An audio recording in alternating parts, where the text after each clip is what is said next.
गरीब लोगों का जीना मुश्किल हो गया और अमीर लोग देश छोड़कर जा रहे हैं।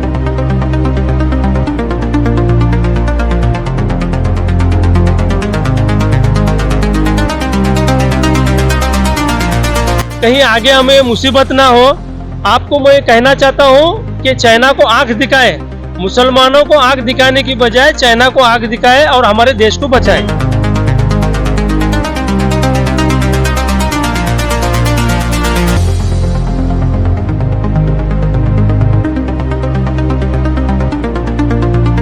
आज बिल लाया गया है, इसकी चर्चा हो चुकी है केवल जमीन के लिए, मगर शर्म आना चाहिए कि हमारी करोड़ों संपत्ति की जमीन, कई एक किलोमीटर की जमीन चीन ने आज ताबे में ले लिया है।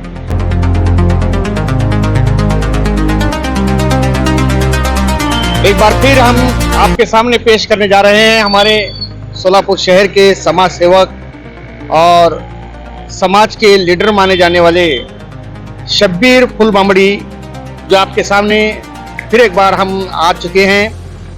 आपको मालूम होना चाहिए कि देश और रणनीति इन मामलों को लेकर हमेशा चर्चे में रहने वाली हमारे शब्बीर भाई फुलमामड़ी। कहने का मतलब यह है कि फिलहाल देश में देश के हालात पर एक विचार, एक अभ्यास होना बहुत जरूरी है। फिलहाल ऐसे हालात गुजर रहे हैं, देश में आए दिन रणनीति को लेकर अलग अलग तरीके से लोग टीका टिप्पणी करने में जुटे हुए हैं। केवल अपने पक्ष के लिए, अपने नेताओं के लिए, केवल सत्ता के लिए, वोट के लिए, केवल अपना स्वार्थ देखा जा रहा है। इस मसले पर फिर एक बार हमने विचार किया कि देश में नए नए मामले सामने आ रहे हैं, यानी पल पल पर नए नए मसले पेश होते जा रहे हैं। इस मसलों से देश की जनता का क्या फायदा है, देश की जनता को क्या इसमें नुकसान हो सकता है, हम उसके बारे में शब्बीर भाई से बात करेंगे। जय हिंद, जय महाराष्ट्र। जमजम न्यूज़ पर सभी का स्वागत है। मैं जाकिर भाई का भी बहुत शुक्रिया अदा करता हूं। जाकिर भाई, सबसे पहले इस देश में जो राजनीतिक चल रही है वो सिर्फ धर्म को लेकर राजनीतिक आज के नेता लोग कर रहे हैं। आज हम सबको ये सोचने की ज़रूरत है, हमारे जो नौजवान हैं, हमारे जो हिंदू भाई हैं, इनको सोचने की ज़रूरत है आज हमारा देश कहाँ जा रहा है और ये नेता लोग कहाँ लेके जा रहे हैं। आज तकरीबन 35 लाख इंडिया के बड़े उद्योगपति अपना भारत देश छोड़कर अमेरिका, लंदन और ज़्यादातर दुबई में ये लोग अपना बिजनेस सेटल कर रहे हैं, अपने घरों को वहाँ पर बसा रहे हैं। उनको डर है अगर हम यहाँ पर 20, 25, 50 करोड़ अगर हम यहाँ इंडिया में इन्वेस्ट करेंगे तो इसका कुछ फ़ायदा नहीं है। जब मैं अगर मुंबई जैसे एरिया में अगर मैं 25-50 करोड़ का अगर बंगला घर लेता हूँ तो हमारे घर के सामने शोर शराबा होगा, पटाखे जलेंगे और उसके बाद यहाँ पर लोगों को इतनी तकलीफ होगी। वो सोचते हैं कि हम इतना पैसा इन्वेस्ट करने से अच्छा है दुबई तो हमारे लिए बेस्ट है और वहाँ पर टैक्स ज़ीरो है।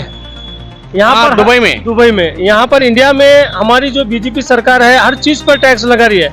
अभी समझो मुझे 20,000 अगर मैं महीना पेमेंट कमा रहा हूँ तो उसमें जो भी चीज़ लूँगा उसको टैक्स पे करना है। तो दुबई में ऐसा नहीं है, आप पैसा इन्वेस्ट करो, 50 साल 100 साल के एग्रीमेंट पर आप वहाँ पर बस जाओ। तो हमारे देश के जितने भी करोड़पति हैं अपने बच्चों का फ्यूचर वहाँ देख रहे हैं और यहाँ के जो नेता हैं हमारे बच्चों में नफरत पैदा कर हमारे बच्चों के हाथों में हथियार दे रहे हैं। अभी हाल ही में देखेंगे तो जो नागपुर में जो घटना हुई वो औरंगजेब को लेकर, इसमें घर किसका बर्बाद हुआ? हिंदू के बच्चों का भी घर बर्बाद हुआ और मुसलमान के बच्चों का भी घर बर्बाद हुआ।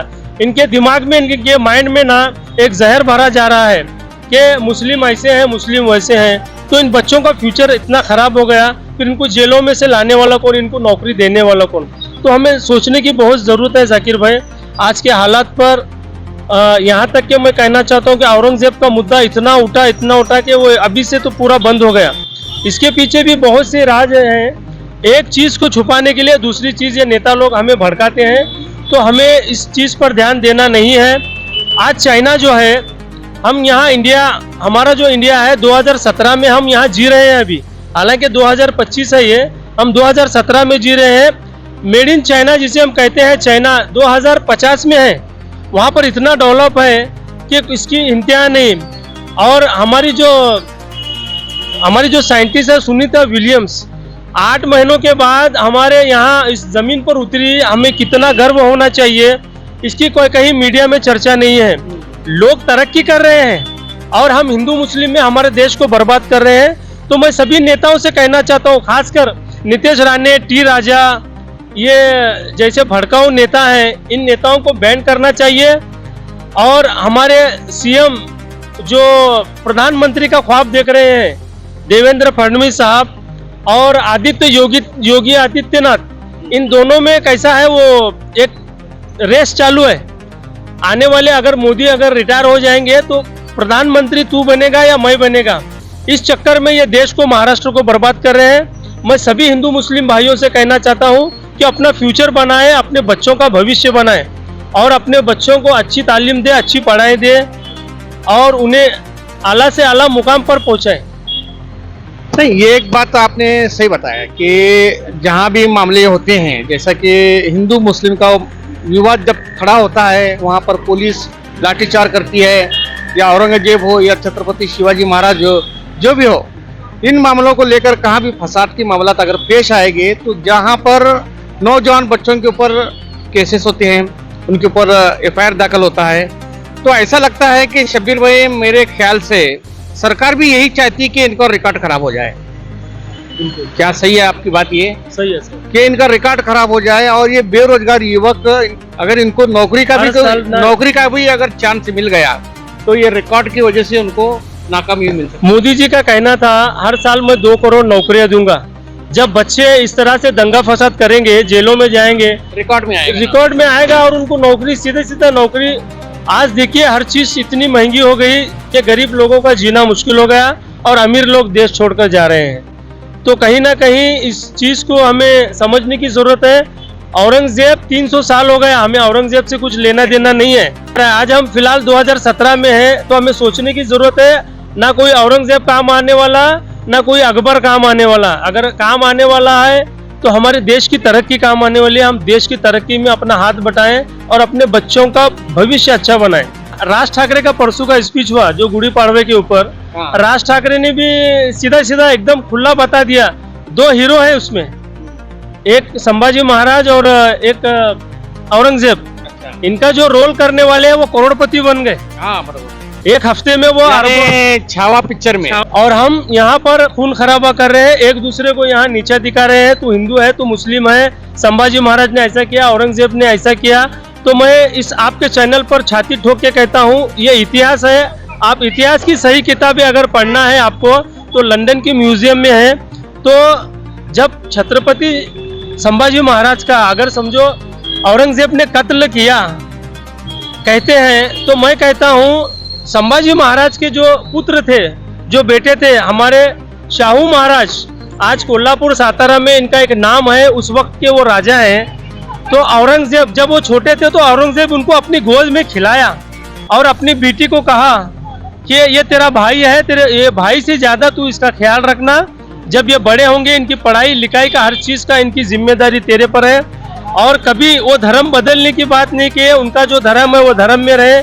और बेटी को सख्त ताकीद किया, ये बच्चा और ये माँ, ये दोनों तेरी अमानत है। यानी कि संभाजी महाराज की पत्नी और संभाजी महाराज का बेटा, जो आज शाहू महाराज के नाम से हम इस महाराष्ट्र में जानते हैं, पूरी दुनिया उनको पहचानती है। तो मेरा कहने का मतलब यह है कि वो जित बड़े हुए ना, पूरा औरंगजेब के घर में बड़े हुए, उनको तालीम मिली, तो लोग इसको स्टोरी को अलग बना रहे हैं। अगर ये शाहू महाराज को और उनकी संभाजी महाराज की पत्नी को अगर ये संभाल सकते हैं तो ये संभाजी राजे का कत्ल कैसा कर सकते हैं, इस पर भी एक पॉइंट है। लेकिन कुछ लोग जो है इसको दबा रहे हैं, इनको सिर्फ हिंदू मुस्लिम करना है। मगर इस फिल्म से पूरे देश में, पूरे राज्य में तनाजा फैल गया और कहाँ देखो वहाँ पर वातावरण इतना भयभीत हो गया है। ये फिल्म की वजह से ही नागपुर में दंगा फसाद हो गया था। ये फिल्म की वजह से ही वहाँ पर प्रकरण बढ़ गया था। और ये जो औरंगजेब की जो मजार का मुद्दा है, ये सेंट्रल गवर्नमेंट के हाथ में है, उसे कोई कुछ नहीं कर सकता। हमारे आरएसएस के उनका नाम है भैया जी, जो जानी मानी हस्ती है आरएसएस की भैया जी, कल उन्होंने स्टेटमेंट दिया कि आप औरंगजेब की जिसकी आस्था है वो जा सकता है। औरंगजेब को तो किसी को मालूम ही नहीं था। महाराष्ट्र के अंदर, इंडिया के अंदर औरंगजेब अभी मालूम पड़ गया, अभी मालूम पड़ गया और लोग वहां पर भीड़ लगाए। जैसे ही भैया जी का स्टेटमेंट आया, वो अपनी जो भी मर्जी है कर सकते बोले तो लोग भीड़ लगाए वहाँ और औरंगजेब की हिस्ट्री को जान रहे हैं, सच्चाई सामने आ रही है। तो मैं यही कहना चाहता हूँ कि आज वक्फ बोर्ड का जो बिल पास हुआ, लेकिन उस पर रोक लगेगी, चर्चा हो गई, रोक लगेगी और आगे भी अगर उसको राज्यसभा में भी रोक मिलेगी तो मैं यही कहना चाहता हूँ, मुसलमानों की जो दान की हुई जगह है वक्फ की, उस पर यह सरकार अपनी आंखें दिखा रही है। तो मैं मोदी जी से कहना चाहता हूँ कि चीन लद्दाख के अंदर कई किलोमीटर जमीन, हमारी भारत की जमीन पर वो कब्जा कर बैठा है, पहले उस पर ध्यान दे, कहीं आगे हमें मुसीबत ना हो। आपको मैं कहना चाहता हूँ कि चाइना को आंख दिखाए, मुसलमानों को आंख दिखाने की बजाय चाइना को आंख दिखाए और हमारे देश को बचाए। बिल्कुल, कितनी बड़ी बात कही शब्बीर भाई ने कि वक्फ बिल को जो मामला है, वक्फ की जमीन को लेकर हमारे संसद में आज बिल लाया गया है, इसकी चर्चा हो चुकी है केवल जमीन के लिए। मगर शर्म आना चाहिए कि हमारी करोड़ों संपत्ति की जमीन चीन ने आज ताबे में ले लिया। आपको मालूम होना चाहिए, चीन के हिरासत में आज जो जमीन मौजूद है, जो भारत का अविभाज्य भाग है वो, मगर सरकार उसके ऊपर विचार नहीं करती कि चीन ने कश्मीर के लद्दाख के करीब तक पहुंच चुका है। आज इतनी बड़ी जमीन उन्होंने हड़प कर लिया है, सरकार कभी इस तरफ ध्यान नहीं देती। और ये लोग ऐसा ही करेंगे अपनी कुर्सी के लिए, अपनी गद्दी के लिए। जिस तरह से 300 साल पहले जो चीज़ें हुई, वही चीज़ें ये उसी भी खतरनाक कर रहे हैं। तो मैं मेरे देश के, मेरे महाराष्ट्र के, मेरे शोलापुर के हिंदू भाइयों से कहना चाहता हूँ, हाथ जोड़कर अपने बच्चों का फ्यूचर बनाइए, अपने देश का फ्यूचर बनाइए। नेता लोगों की यहाँ से सुने, यहाँ से निकाल दें। जो सही है हमारे लिए, हमारा जो फ़ायदा करता है, हमारे देश का फ़ायदा करता है, उसके साथ रहे, उसकी सरकार बनाए। हम यही दुआ करते हैं। हमारा ये जो हिंदुस्तान है, प्यार मोहब्बत का हिंदुस्तान है। हर किस्म के यहाँ पर फूल हैं, ये सब फूलों को मिलाकर अगर गुलदस्ते में डालेंगे तो एक खूबसूरत गुलदस्ता बनेगा और गुलदस्ता खूबसूरत दिखेगा। तो मैं हिंदू भाइयों से और लास्ट में यही कहना चाहता हूँ कि जमजम न्यूज़ पर हमारी जो न्यूज़ है आप हमेशा देखिए। हम हमेशा हिंदू मुस्लिम के भाईचारे की ही बात करेंगे और इस देश को आगे बढ़ाने की बात करेंगे। बिल्कुल सही बात है। जहाँ तक हो सके हमारे हिंदू भाइयों से मैं विनती करता हूँ कि शब्बीर भाई ने जो बताया, कई सालों से देश आज़ाद होने के पहले से आज तक हिंदू और मुसलमान एकता अखंडता के साथ रह चुका है और इस देश को आज़ाद कराने में हजारों मुसलमानों ने भी अपनी जान दे दी है, खून की नदियाँ बहाई है। ऐसा न समझे कि हिंदू और मुसलमानों में एक नेता की बात सुनकर अलग अलग होना ये उचित नहीं है। जहाँ तक हो सके ये नेताओं का न सुने और देश को मजबूत बनाए। हमारे देश की पकड़ पूरी दुनिया में सबसे भारी होना जरूरी है और हमारे देश की तरक्की के लिए सबका साथ होना जरूरी है। यही हमारी एक बहुत बड़ी कामना है।